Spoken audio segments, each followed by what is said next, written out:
right.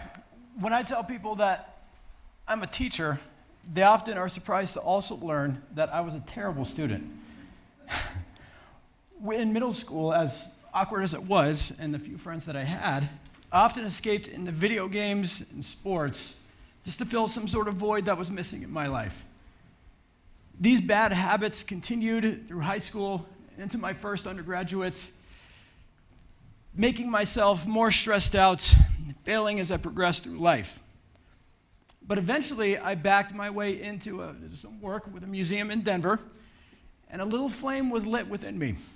So I decided to exile myself some 10,000 miles away to New Zealand.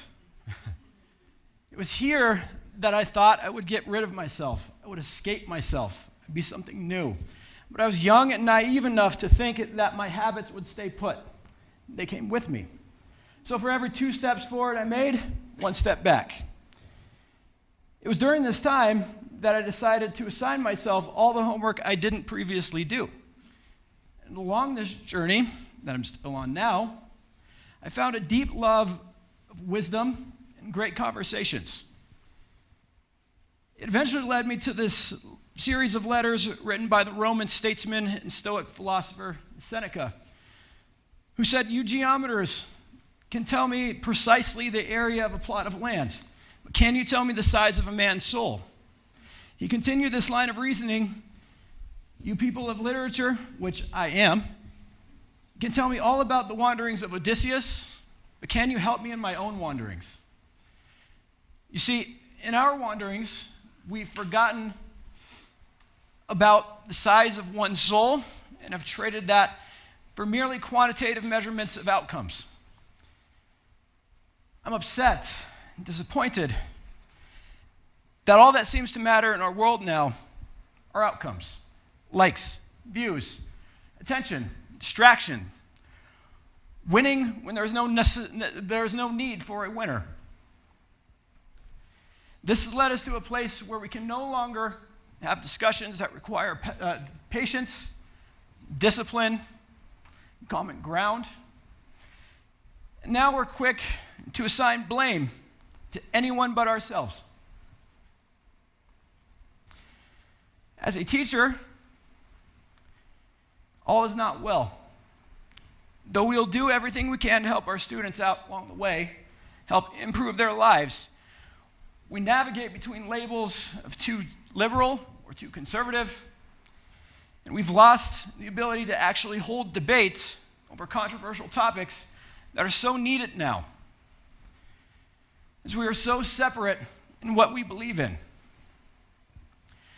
Now, more than ever, do we need to orient ourselves toward truth. This reminds me of a quote outside of the BBC, inscribed on the wall by George Orwell, that if liberty means anything at all, it means telling people what they do not want to hear. If we pair this with a study from Pew that indicates 85% of American adults now view debate as a net negative.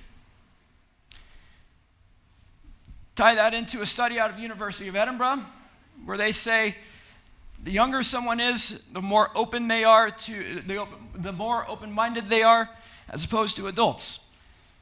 This provides us an interesting opportunity.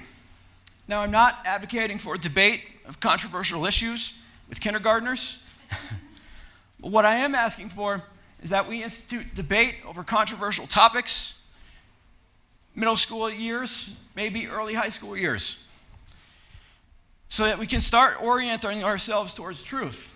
If we do this, that stage, we'll get them before dogmatic beliefs start to take hold. Educators, we need the freedom of disagreement. We need to be able to discuss ideas, challenge beliefs, challenge the conformist ideas that are just merely popular, not necessarily correct.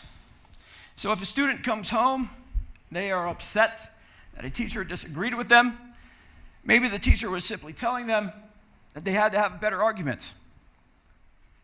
And educators, we have to be fair. I've seen so many nasty disagreements between teachers of different political leanings.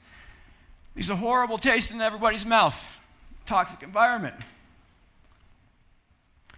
We have to be able to challenge ideas from multiple perspectives, multiple viewpoints, hold one against each other, so that we can find what the truth is.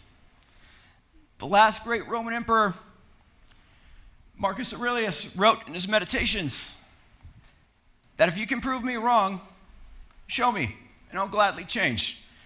Truth never harmed anyone. What did harm someone was proceeding in your own self-deception and ignorance.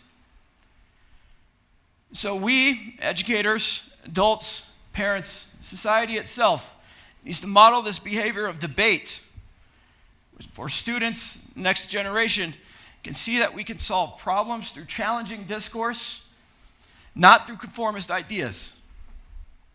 So, as you move forward into your next difficult conversations that will inevitably take place, be slow to listen, be slow to anger. Most of all,